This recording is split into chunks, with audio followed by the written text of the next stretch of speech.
Well, hello, welcome to the ITL. As you see, we're in the computer room, the lounge. You see, I got the window right that way. It is nice and bright out. Yeah, why is it nice and bright out? Well, it is daytime, but it's because overnight this morning we got a dusting of snow, just make it nice and bright out. Our area only got, just a little bit more than a dusting, just enough to make it white everywhere, but it's so thin, it's unreal. No Polar Bear Challenge rides for the next few days at least. As far as I can see, my garage, as you notice on my videos, is on the alleyway. In the alleyway currently, I removed a little bit of snow to tell. It is slick as eel snot. I mean, it is really slick. And why is because, well, we had a little bit of, moisture yesterday. And, of course, it froze overnight really pretty quickly, which created like a black ice. But it's not really thick. It's tough. Look, tough crap, though. It's not really thick, but it's slick. Then you add just a dusting of snow on it, which that's not traction, that's just more added slickness. But it is, I mean, it's like a flake here, a flake there, it's coming down. But it is what it is. There's not enough for me to deal with my snowblower, and, I forgot to shave this morning, that's okay. And, it ain't even worth me throwing salt down right now, to be honest with you, because it'd be just wasting my salt. I mean, I have X amount of salt that might get me through the winter time. If I put it out now, it's going to be a little bit too soon, and this stuff ain't going to last anyway. Yes, the temperature's going to drop dramatically, but I'm going to get more snow, which will give me a little bit more traction with the SUV. And once I get a little bit more snow, I'll be able to snow blow that off with my blower, and then I'll throw salt down. Because if I throw it down, my end result, it does not get the maximum out of my salt. You know what I mean? I just gotta wait. Oh, a little update. I give you guys updates on my dog Pepper until he gets to the other woods, and he's pretty much there. I mean, I have not taken him for his blood test yet. He's actually due, I thought it was this week, but it's actually next week, to get his final blood test. But he's doing fine. He's doing really well. The one side effect that he's had from that poisoning, though, is he has lost almost 50% of his fur. He's really thinned out. And, I mean, we didn't notice it too much until the last couple of weeks. Because, we were just more concerned on him living. Staying alive for us. And here, due to the colder weather and everything else, of course my wife likes to dress my dogs up anyway, which teach his own. I mean, it keeps them warm, keeps them happy. But anyway, he's walking around with this little, it's an Adidas, like a sweatshirt. That it was for dogs. It has a little hoodie for it and everything. He doesn't like the hoodie. But he's running around with that on. He's a happy camper. We're keeping him warm. We're keeping him taken care of. And he's just, he is darn near back to his old self. And if not completely there. But yeah, it is what it is. It really works. He's doing very well. I'm very, very, very happy with that. I did get some, I got ordered 3 months ago. Finally got them in from China. I got some LED light replacement lights because I had one go bad in my dash. I pointed that out a while back on my morning rides. It's right above the for my temperature gauge, and that's not really a big deal for me. I can just see it. So if it goes haywire, goes too high, I'm good with it. I can still see it, but it's not a crucial thing for me. But I went ahead and ordered about 3 months ago, ordered these freaking little LED lights, and they finally came in. after 3 months. And they weren't quite what I was wanting, I found out, but I think they should work. They're only a one LED, single LED with a dome over for the T10s push-ins. Not really what I'm looking for in a dash, but I can flip-flop some bulbs around on the bike to get what I want and to be able to use these particular bulbs. And I will show that. I can show that on another video. Another thing came in. Thank you to a close person of me, actually a family member. I'll pull up the High Point C98. You're seeing a lot of this, but you notice something does look different if you know the high points. It's down here. It's extended out. And I'll pop this out. I'm not pointing, I'm not handling it all over. This is the 10-round magazine for the High Point C9. I will show you the stock, the one that came with the High Point, and I'll compare it to you. This is the 8. And you can kind of put them side by side. We'll put them in the right direction so you can see. There's a considerable amount of difference there. Well, it's holding 2 more 9mm rounds.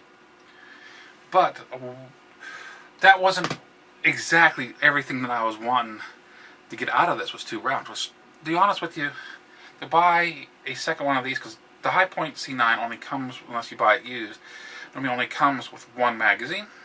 I wanted to. Makes it nicer for the range. But this was only $2, well, not even quite $2 more than another one of these. So I popped the extra $2. I mean, $2 a round. Yeah, that's cool. But, and what I'll do is I'll clear the. Give me a second to clear it.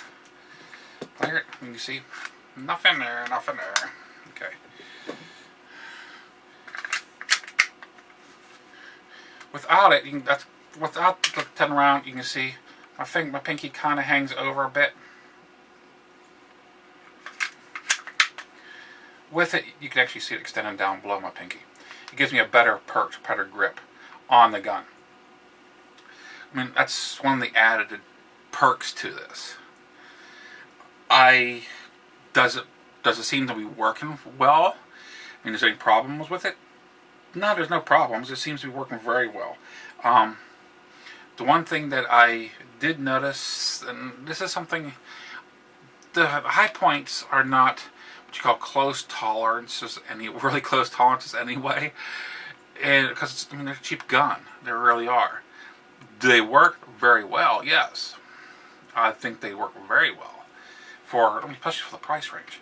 But you won't be able to notice it too much. But there is a little bit of a slop in there that wasn't in with the 8-round magazine. Just a little bit. It doesn't really affect it any because it's locked in place. There's no problem with it. It cycles just fine. So I don't see a problem with it. It does stick out more. So concealed carry, it might be a challenge for some people, especially if they're worried about printing. Myself, I got an attitude that some people think is kind of bad, but it is what it is, and I don't care. As long as it's covered, it's concealed. Printing can be a bad and it can be a good. I mean, if a bad guy comes in and sees you printing something that big, they might think, holy crap, what is he carrying? I don't want to go against that. You know what I mean? It also, it just does. If he takes me out, that does not mean this gets taken out of the battle. Because my wife, she knows how to shoot. Most people around me knows how to shoot guns. And they know how to operate my guns. So it's like I'm normally around somebody. So it's like I haven't. It could put a target on your back. It's debatable. It really is debatable. It's a gray area, and in some areas, is it illegal to print? That's a gray area. Also, it really, if you're printing to be malicious, to be basically evil, bad, whatever, cause a problem, yeah, you can get in some trouble with that. But if you're just being a normal person, it does, from understand, it doesn't really cause a problem in most areas. And to be honest with you, in a lot of areas, you're not allowed to conceal carry. So that's the, I mean, that's just politics, you know.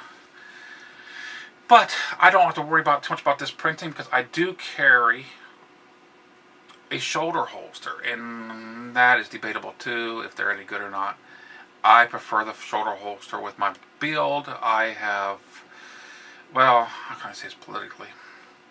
Well, anyway, I have lack of hips, and I've always, even whenever I was skinny as a rail, there was just no hips there, and anything on my side tends to pull, or in the back pulls the pants out, even with a tight. Unless you want to cut all circulation off, even with a tight belt, and it's like it just doesn't work well for me. In the future, I'm possibly going to look at a paddle holster that will actually somewhat displace the weight a little bit better on the side. But as far as I found so far, the shoulder holster works the best, but it's not the best in the summertime because I don't like being covered up all the time, and the summertime it's hot. But it does work. But yeah, that's the so far with the High Point C9. Now you notice, and also previous films, I do have videos. I do have a laser sight that goes off of the trigger guard. It's not on it right now. You have a question about that is because, well, I didn't have it quite set up right to protect the on-off button on it. And whenever I was wearing it one day, I actually bumped the button on it and ran the batteries down dead. I just haven't gotten out to the store to buy new batteries for it. So I was like, yeah, I just took it off for now. I know how it goes back on. It goes on really pretty easily. And once the batteries are in it, it'll go back on. And it does fit in my holster, no problem. For the laser sight. So yeah, the High Point C9 it's getting built up. It's getting built up. It's my zombie gun, if you want to call it that. Oh, and another thing, to get rid of this little bit of a sloppiness here in the 10-round magazine, you could put like a rubber, say like a rubber band, thin rubber band around inside between it to help give it a buffer, and that could get rid of it, or just put a build-up in there of something, something that'll squash a little bit, and that would actually tighten that up for you. I choose not to. It's not a big deal for me. If it becomes a big deal, then I will. But it drops out just fine for me. It goes in just fine for me. So it works. But this is MuzzleMike. Hoping you all have a great week. And don't want to forget. We do have 3 riders in the Polar Bear Challenge. This is a slim year. Of course, the weather's really, really weird right now. I know a lot of you don't ride motorcycles, but if you do ride a motorcycle, if you're getting the right temperatures, you got a helmet, you got a camera on a helmet, you're mic'd up, hey, if you want to come join, we are more than happy to take you guys. The Polar Bear Challenge is not a challenge against one another. It's a challenge on yourself. And yes, there is some camaraderie going on. There is some razzing going on, but don't worry. If you get a little bit of razz, if you decide you want to join, you get a teeny bit of razzing. It's nothing personal. And we tend to read the individual person. So if you don't take being razzed too well, then it's like, well, okay, we know this person, but we do try to give that a boys and stuff like that. But yeah, come on over. I will leave a link to the Polar Bear Challenge down in the description, and hope to see you all next week. This is MuzzleMike signing out.